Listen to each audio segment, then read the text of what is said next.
don't know how much is visible,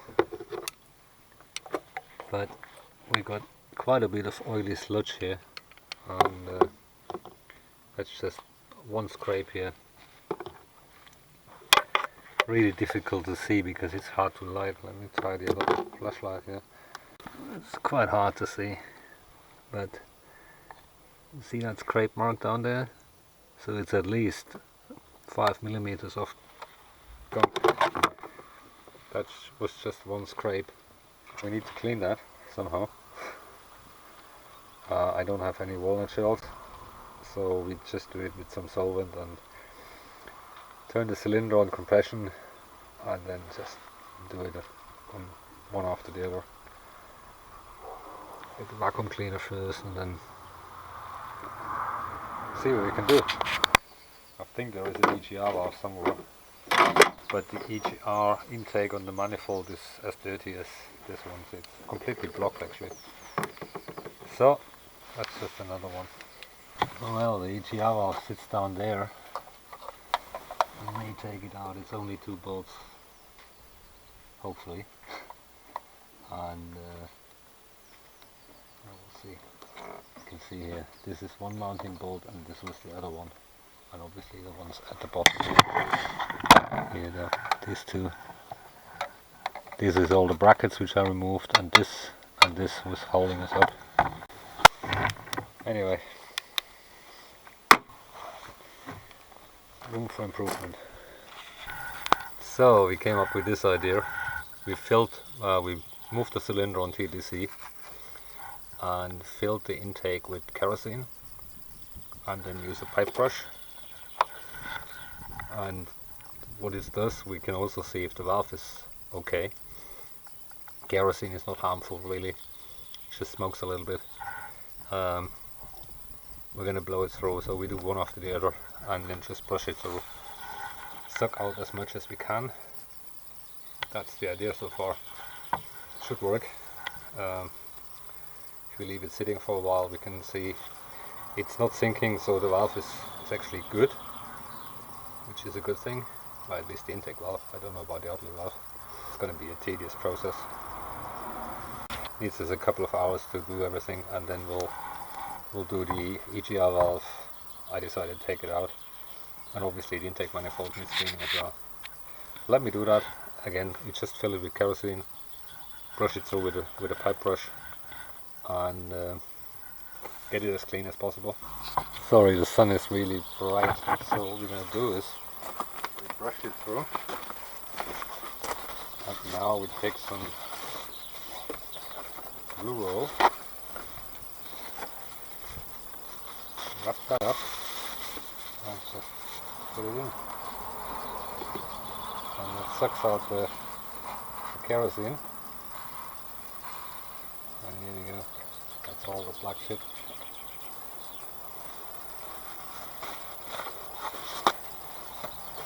Then the other one, a nice fire like this. Slump it in. Don't know if it's visible. Just slump it in. Wait until everything is sucked up, and then just pull it out. That's all our black sludge here. That's what we're gonna do. Probably another time.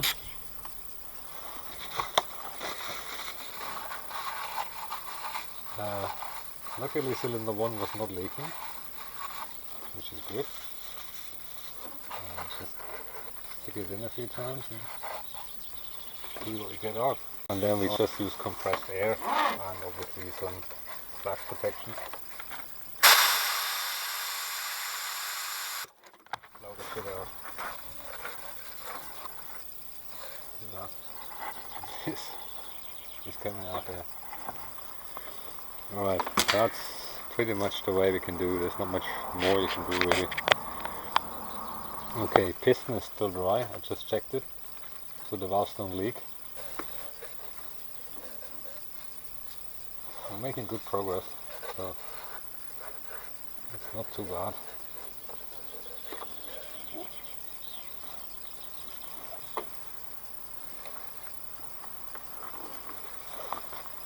It's just tedious work. Luckily it's not really cruddy, it's just a sludgy build-up, which is probably 5 to 10% less surface area, and that may be one of the reasons for the lack of power. Yeah, might be other ones, but that's one of it. Alright, let me carry on there. So I'm just taking a hose and a syringe. Look at the side here, this is all crud coming out here. So we just do it a few times and scrape it and brush it, and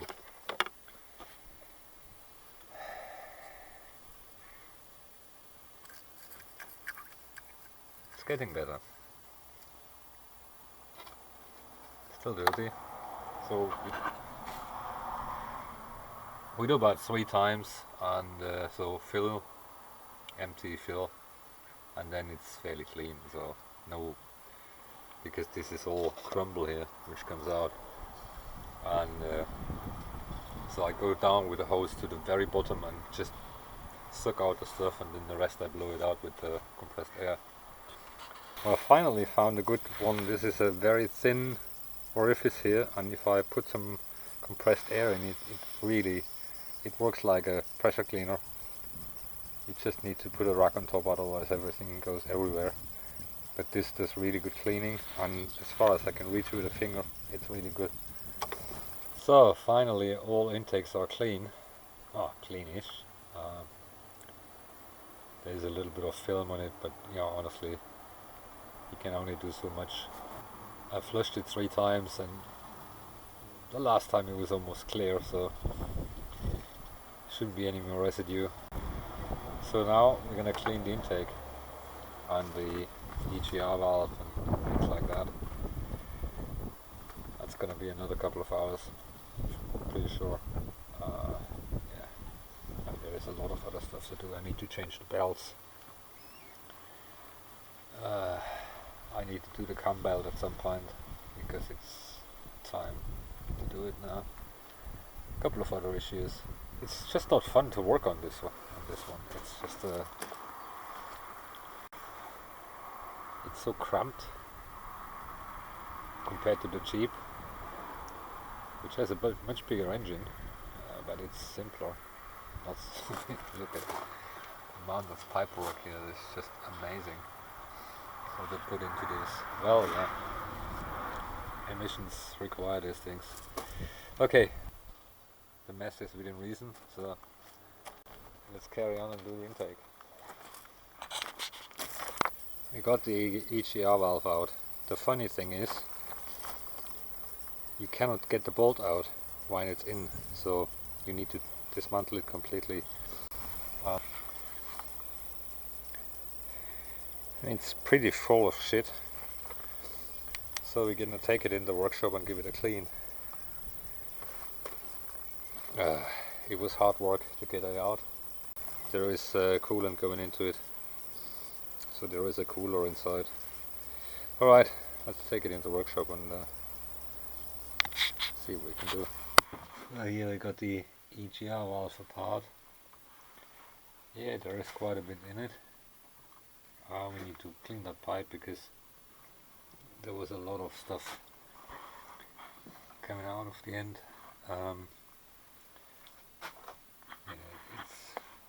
It's definitely worth it, because I got the feeling this thing lacks a bit of power.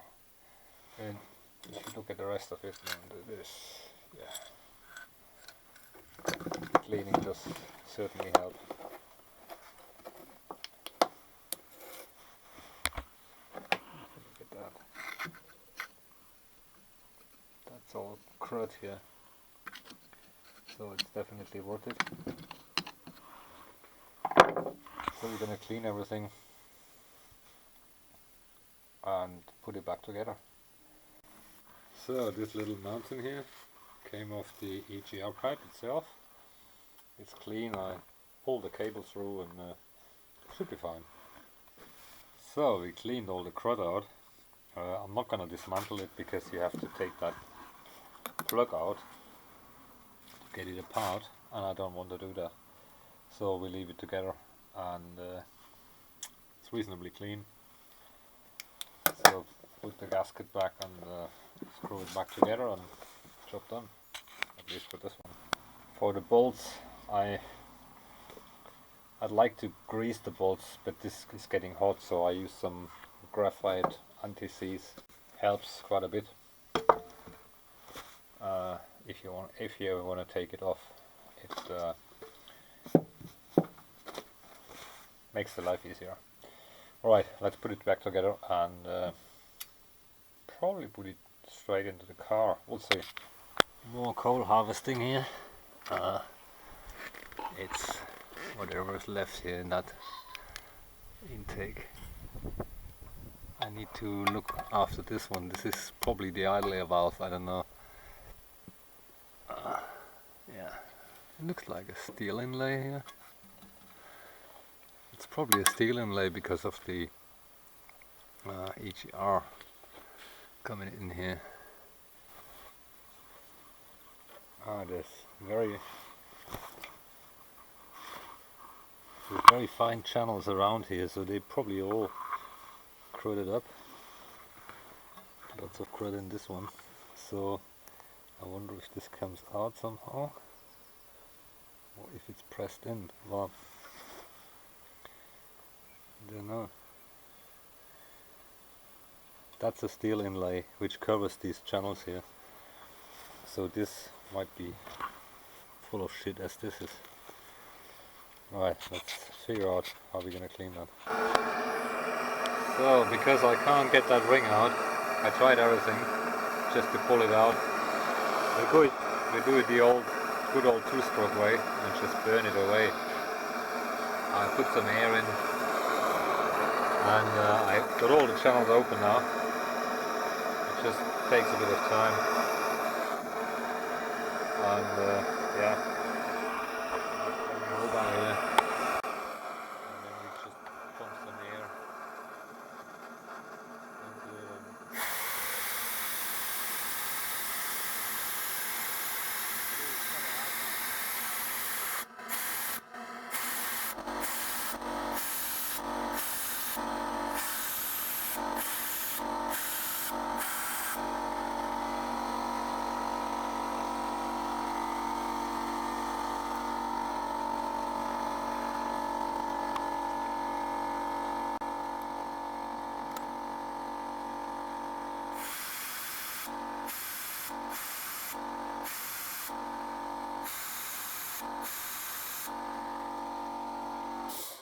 That's how we're gonna do it.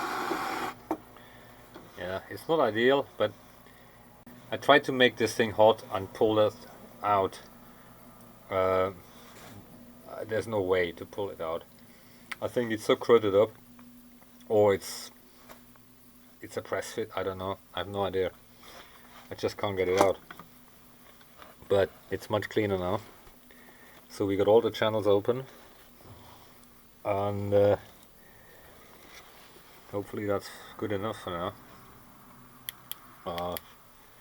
Yeah, we basically just burned the shit away, and that's how I did it in the old days with two-stroke engines. Just burned it until the smoke stops and everything is fine. So we cleaned it as good as we could. It looks a bit blackish, but it's clean. All the gunk is out, and yeah. So let's put it back together, which is the bigger challenge because it's just laborious. Throttle body is cleaned as well. There are some black stains, but that's only stains. There's nothing. You can't really wipe it off. It's just dirt. But it's clean. No more gunk on it. And but that's one of the last things we're gonna fit. All right. Let's get to work. Okay. Before you put it back together, make sure the surface is clean, and check it with your fingers. There's no burrs or something like that. And then put the new gasket on and just hook the manifold in. Which is simple, but then putting all these brackets back together is a real pain. Alright, let's do that. So before you put everything on, Make sure there's nothing in the holes. Check every single hole with a torch. The gasket goes only one way. It's a stamped gasket. It's metal, I think. And if you reuse them, they might not be tight anymore, because I don't know if it's visible, but there are some pronounced stumps here, and it only goes in one direction, so should it be fine. This is not an original Mitsubishi gasket. It's actually an aftermarket gasket, which is about half the price, but seems to be similar quality. So let's put on the manifold. You need to fill it into the stud first. It's hard work, because you need to align a bunch of bolts, also some pipe work and other stuff, which is all in the way, and then you can't get your hands in anymore. Almost 10 minutes later, it sits in place. The problem is there's some holes and brackets at the back which are actually in the way, so to get it down, it's a pain. I need to check the torque figures here, but the very first thing we're going to do, we cover the spark plug holes and the big hole, just to make sure there's nothing going in, and also the spark holes, because you don't want any debris going in there. It's super difficult to get anything out there. So now we got probably a good hour of wrenching, putting all the bolts, nuts and bolts back together. It's pointless to film that. It's actually windy, so we may have some audio issues as well. Yeah, it's basically just put everything back together. So about an hour later, we got all the bolts on the back. There's nothing left up here. Everything is back on the rear. It's just unbelievably difficult to get there. I can see a real business model for parents. Rent a kit, because my hands are just too big to get there. Alright, so let's put the front brackets back, the temperature sensor, and then do the bolts. Once we've tightened those, we do the bottom ones, and there's another bracket down there. The thing is, this is a very economically produced car. There is not a single bolt which is obsolete. Otherwise they would have left it out. I think a lot of the stuff has to do with vibration of the fuel pipes, so they don't come loose or things like that. Every single bolt has to go back. You can't leave it out. Either something rattles or something doesn't work if you don't do it. So there's no way, you have to put it back. Even you think it's not necessary and could have used a cable tie or whatever. No, it's got to go back. I think on the manual it's easier, because you don't have this dipstick tube here, so you can get your hand in, but on the automatic it's just a pain in the neck. Alright, let's do the front and we'll come back. So, sensor is back, coolant pipe is back, don't forget this one. Make sure all the connectors are clean, no water in it, because water is coming out of this pipe. Brake booster has to go back. I lift it out for now for access. So we got everything here. Now we're gonna put these bolts in, and the last ones are the very bottom one on one bracket of this pipe. And then we should be able to crank it over. If you use some fluids for cleaning, always crank it over a few turns with no spark plugs, just to make sure the engine is not hydrolocking, in case there was some fluid seeping into. I didn't see anything because the level didn't change, but you never know. So, because if there's fluid in it, you can't compress it and your engine is dead. Okay, let's put the bolts in and tighten them up. Couldn't find any tightening order, so we just do it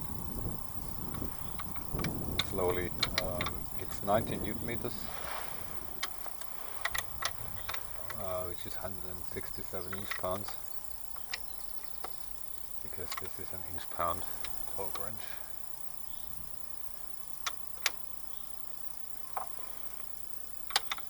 just do it in steps. Okay, all the bolts are tied in. It was quite interesting. One manual says 19 Newton meters, the other one says 20 Newton meters. So 167 to 172 inch-pound, something like that. Anyway, it's tight. So we're gonna put the wiring back in place, and the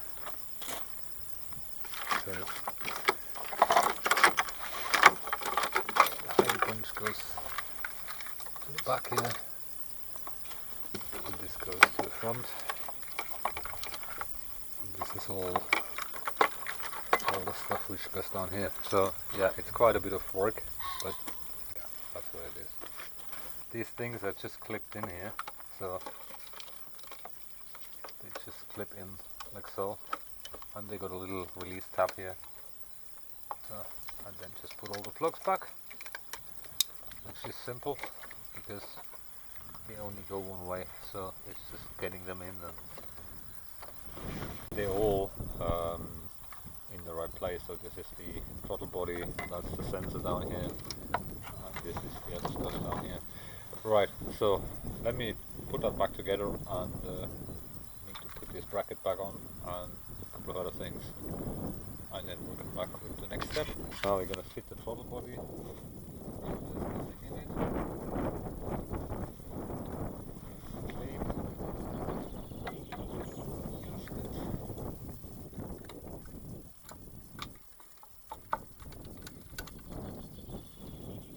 Get the bracket in the front.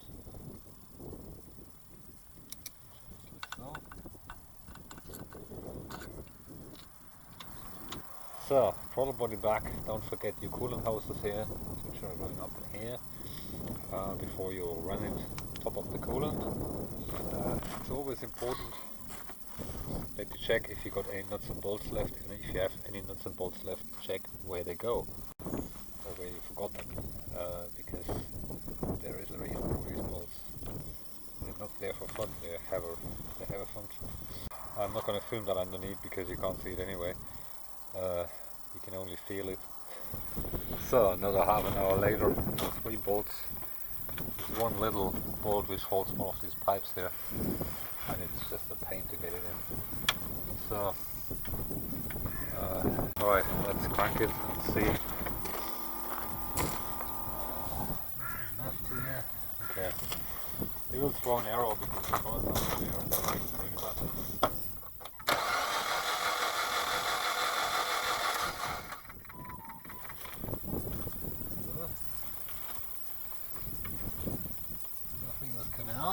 Good.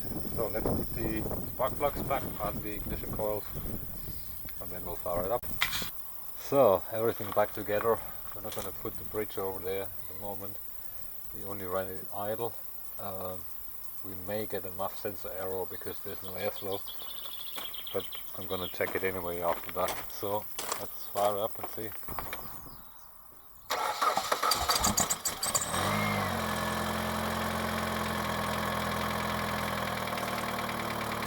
It doesn't like throttle because there's no airflow. You get an engine fault. So that's the reason. As soon as you go with the throttle, it stops running. We're still running our lifters, which are noisy. Okay, let's put everything back together. The reason why I didn't start properly was a lot of kerosene in the intakes.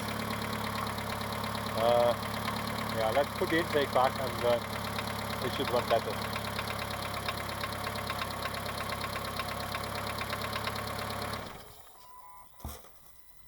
So we put that intake back. I didn't tighten the bolts up. We need to top up the coolant as well.